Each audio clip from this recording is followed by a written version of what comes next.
ये कहानी है स्पेस से आए एक ऐसे पैरासाइट की जो किसी भी इंसान को अपने वश में कर लेता है और जो चाहे उससे करवाता है। फिर चाहे 100-200 लोगों को मारना हो, तेज भागना हो या किसी भी इंसान को कच्चा खाना हो, ये सब वो बहुत आराम से कैसे भी कर लेता है। लेकिन सवाल ये है कि आखिर वो पैरासाइट स्पेस से नीचे आया कैसे? उसे किसी एलियन ने जमीन पर तबाही फैलाने के लिए भेजा होता है या ये सब किसी इंसान की हरकत होती है? ये सब जानेंगे आज की अमेजिंग एक्सप्लेनेशन में। वीडियो में आगे बढ़ने से पहले हमारे चैनल सिनेमा कैप्सूल को सब्सक्राइब करना मत भूलना। मूवी की स्टार्ट में हमें एक स्पेस सीन को दिखाया जाता है जो स्पेस में पैरासाइट इकट्ठा करने के लिए गया होता है। फिर उसके बाद हम देखते हैं कि अचानक से उस स्पेस शिप में आग लग जाती है और वो क्रैश होने लगता है और वो जमीन पर गिर जाता है। और ऐसा होने के बाद रेस्क्यू टीम वहां आ जाती है और वहीं हमें इस मशीन के पीछे एक आदमी को दिखाया जाता है जिसका नाम होता है ड्रेक, जिसने ये मिशन भेजा था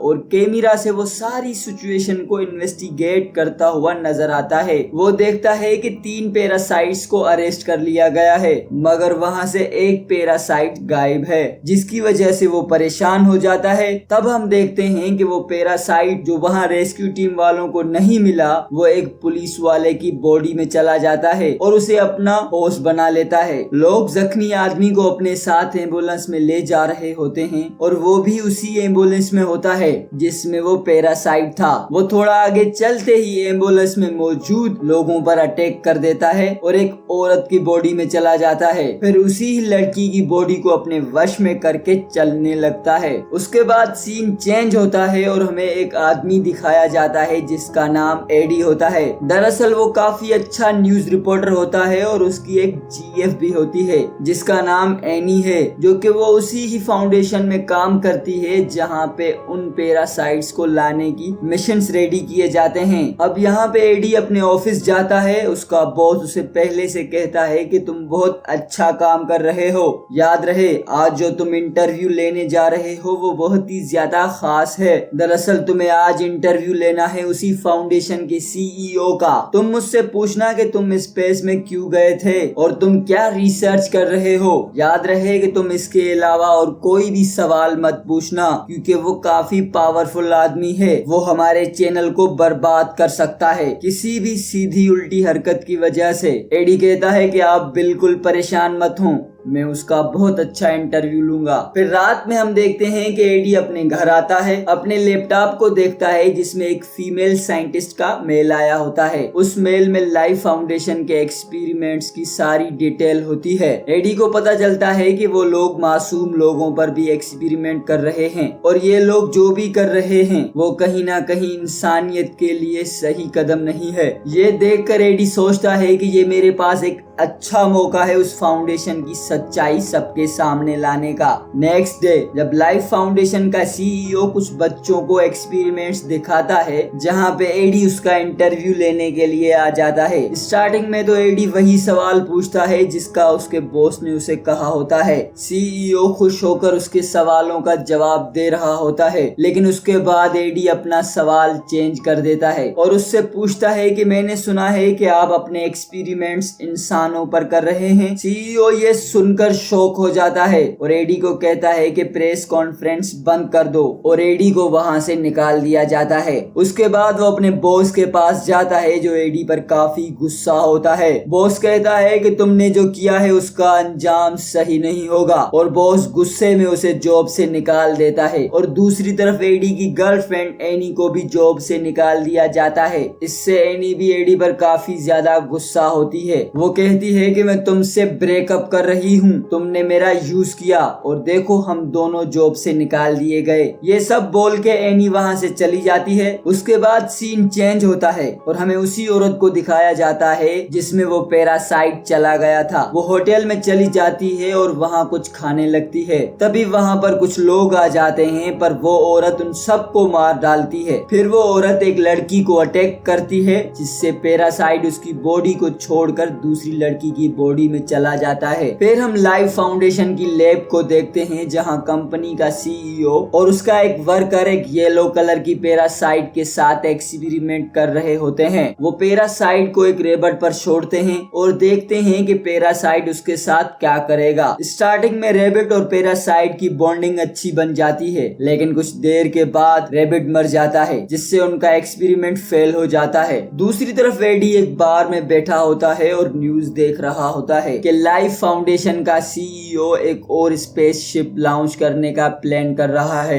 एडी को उस पर बहुत ज्यादा गुस्सा आता है, पर वो बदकिस्मती से कुछ नहीं कर सकता। वो अपने घर जाने लगता है। रास्ते में उसे एक औरत मिलती है जो एडी से कहती है कि तुम लाइफ फाउंडेशन को एक्सपोज कर सकते हो। एडी कहता है कि मैंने ये प्रोफेशन छोड़ दिया है, मैं किसी से टक्कर नहीं लेना चाहता। लेकिन वो औरत कहती है कि लाइफ फाउंडेशन का सीईओ बहुत बुरा आदमी है, तुम न्यूज़पेपर्स को अप्रोच कर सकते हो और उसकी सच्चाई सबके सामने ला सकते हो। एडी कहता है कि मैं कुछ करता हूँ, शुक्रिया। फिर एडी छुप कर लाइफ फाउंडेशन की लैब में घुस जाता है और देखते हैं कि वाकई में वहाँ इंसानों पर एक्सपेरिमेंट्स हो रहे हैं। एडी वीडियो रिकॉर्डिंग के तौर पर वहाँ के सबूत लेता है। तभी वो देखता है कि उस औरत के अंदर वही पैरासाइट था जो हमें मूवी की स्टार्ट में देखा था, लेकिन अब वो पैरासाइट एडी के अंदर आ जाता है। एडी की बॉडी में उस पैरासाइट का असर होने लगता है, जिसके बाद गार्ड्स उसके पीछे लग जाते हैं। अब पैरासाइट का उसकी बॉडी में आने के बाद एडी के अंदर अजीब सी पावर्स आ जाती हैं और वो बहुत तेज भागने लगता है। पैरासाइट ने उसकी बॉडी के साथ बॉन्डिंग बना ली थी। एडी जंगल की तरफ भाग जाता है और ऊंचे ऊंचे जंप्स लगाकर एक बड़े पेड़ के ऊपर चढ़ जाता है और गार्ड्स से बच जाता है। गार्ड्स के जाने के बाद वो अपने घर आता है और उसे काफी ज्यादा भूख और प्यास लगती है। घर में जो कुछ रखा होता है वो सब कुछ खाने लगता है। उसकी बॉडी में चेंजिंग्स होने लगती और उसे सूजन भी आने लगती है। एडी ये सब देखकर काफी ज्यादा परेशान हो जाता है। नेक्स्ट डे वो अपनी फियांसे को कॉल करता और उससे मिलने के लिए बोलता है। वो उससे मिलने के लिए एक रेस्टोरेंट में जाता है जहाँ वो बड़ा अजीब सा बिहेव करता है। वो रेस्टोरेंट्स में रखा सब कुछ खाने लगता है और कहता है कि मुझे एनर्जी नहीं मिल रही, ये मरा हुआ मीट है और मुझे जिंदा मीट चाहिए। उसे वहाँ एक एक्वेरियम मिलता है और वहाँ उसमें बैठकर वो मछलियाँ खाने लगता है। फिर एडी की फियांसे उसे अपने साथ एक लैब में ले जाती है जहाँ वो और उसका नया बॉयफ्रेंड एडी की बॉडी को स्कैन करते हैं। उसके बाद वो एडी को घर भेज देते हैं। फिर हम लाइफ फाउंडेशन का सीन देखते हैं जहाँ के सीईओ को किसी तरह पता चल जाता है कि उसकी एक वर्कर ने एडी को फाउंडेशन के सीक्रेट्स बताए हैं और उसे अंदर आने दिया। वो उस पर बहुत ज्यादा गुस्सा होता है।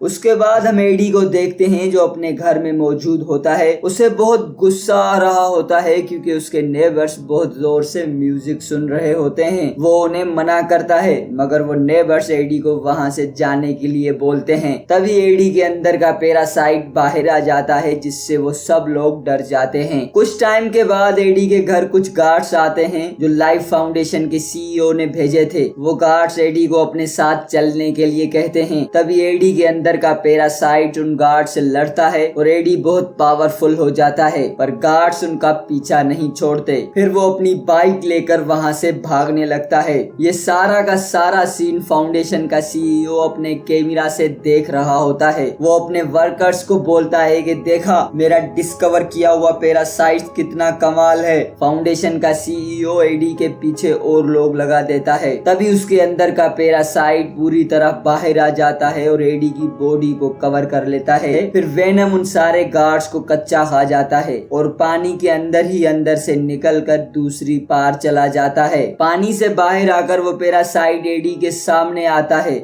और बोलता है कि मेरा नाम है वेनम। एडी उसे पूछता है कि तुम मेरी बॉडी में क्या कर रहे हो, तो वो पैरासाइट बताता है कि मैं स्पेस में एक दूसरे प्लेनेट से हूँ जहाँ से मुझे इस दुनिया में लाया गया है। फिर मुझे तुम्हारी बॉडी मिली और तुम बहुत अच्छे होस्ट हो। मैं तुम्हारे बिना जिंदा नहीं रह सकता, हमें एक दूसरे की मदद करनी होगी। अब एडी के खिलाफ फाउंडेशन की काफी सारी वीडियोस थी। वो अपनी कंपनी में जाता है और वहाँ का गार्ड उसे अंदर नहीं जाने देता। वेनम एडी को बोलता है कि मैं तुम्हें ऊपर पहुंचा सकता हूं। फिर वो दोनों ऊपर जाते हैं और खिड़की तोड़कर एडी अपने बॉस के रूम में आ जाता है। वो सारी वीडियोस हाथ में रख देता है। तभी वहां पर उसी फाउंडेशन के गार्ड्स आ जाते हैं जो एडी के ऊपर शूट करने ही वाले होते हैं, पर पैरासाइट एडी की बॉडी से बाहर आ जाता है और उसे प्रोटेक्ट कर लेता है। वो इन सब गार्ड से लड़ता है और उन्हें हरा देता है। सिर्फ एक गार्ड को वो खाने ही वाला होता है कि एडी की फियांसे उसे देख लेती है, जिसने उसके साथ ब्रेकअप किया था। एडी अब इंसानी शक्ल में वापस आ जाता है और उससे पूछता है कि तुम यहाँ क्या कर रही हो। वो कहती है कि तुम मेरे साथ आओ। अब उसके बाद ये दोनों हॉस्पिटल जाते हैं। वो डॉक्टर फिर से उसकी बॉडी को स्कैन करता है और एडी के पैरासाइट को उसे निकाल लेते हैं। एडी बहुत खुश होता है और उससे कहता है कि मैं भी नहीं चाहता था कि तुम मेरी बॉडी में रहो। फिर उसके बाद एडी अपने घर जा रहा होता है कि तभी फाउंडेशन के लोग उसको पकड़कर अपने साथ ले जाते हैं। वहाँ फाउंडेशन का सीईओ एडी के पास आता है और उसे बोलता है कि तुम्हारे बॉडी में जो पैरासाइट है वो मुझे दे दो। एडी कहता है कि अब वो पैरासाइट मेरी बॉडी में नहीं है, मैंने उसे अपनी बॉडी से निकाल दिया है। ये सुनकर सीईओ को गुस्सा आ जाता है और वो भी एक मॉन्स्टर पैरासाइट में बदल जाता है। एडी उसे कहता है कि मुझे इस तरह डराओ मत, ये पैरासाइट एक दिन तुम्हारी पूरी बॉडी पर कंट्रोल कर लेगा। सीईओ बोलता है कि मुझे इस बात से कोई फर्क नहीं पड़ता। वो एडी को अपने गार्ड्स के हवाले कर देता है, जो एडी को मारने के लिए एक जंगल में ले जाते हैं। फिर वहाँ पे एडी की फियांसे की शक्ल में पैरासाइट आ जाता है, जो एडी को उन गार्ड से बचाता है। फिर उसके बाद एडी के अंदर दोबारा से वो पैरासाइट आ जाता है और कहता है कि हमें ड्रैग को रोकना होगा, क्योंकि दोबारा से स्पेस में जाके वो पैरासाइट लाने जा रहा है। अगर उसने ऐसा कर लिया तो ये दुनिया के लिए बहुत खतरनाक हो सकता है। फिर वो फाउंडेशन की बिल्डिंग की तरफ चल पड़ते हैं। जब वो वहाँ पहुँचता है तो वो स्पेसशिप को लॉन्च करने वाला होता है। फिर वहाँ एडी के पैरासाइट और ड्रैग के अंदर मौजूद पैरासाइट के बीच में फाइट होने लगती है, क्योंकि वो नहीं चाहता था कि मास्टर पैरासाइट अपने साथ और ज्यादा पैरासाइट को धरती पर नहीं लेके आए, नहीं तो वो सब मिलकर इंसानों को खा जाएंगे। पैरासाइट एडी से बहुत ज्यादा फाइट करता है। वो मास्टर पैरासाइट को अपनी बॉडी में अब्सॉर्ब कर लेता है और वो पैरासाइट उसकी बॉडी से निकलकर नीचे गिर जाता है। तभी मास्टर पैरासाइट्स को मौका मिल जाता है और वो एडी को मार डालता है। तभी पैरासाइट्स एडी की बॉडी में आ जाता है और उसे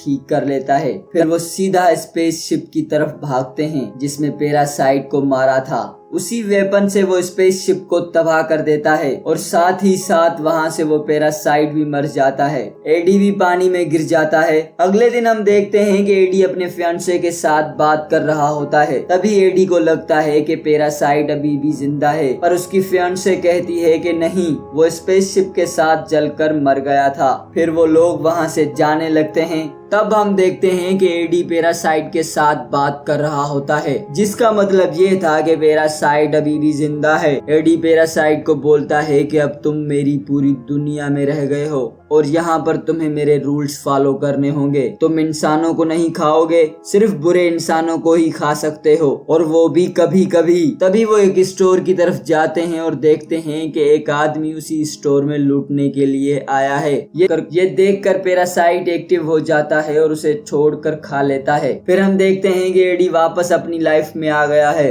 और उसी के साथ यहीं पर मूवी का एंड हो जाता है। दोस्तों, उम्मीद करता हूँ आपको हमारी ये वीडियो पसंद आई होगी। ऐसी मजीद वीडियोस के लिए हमारे चैनल सिनेमा कैप्सूल को सब्सक्राइब करना मत भूलिएगा। तो मिलते हैं अगली वीडियो में, तब तक अपना ख्याल रखिएगा। Good bye.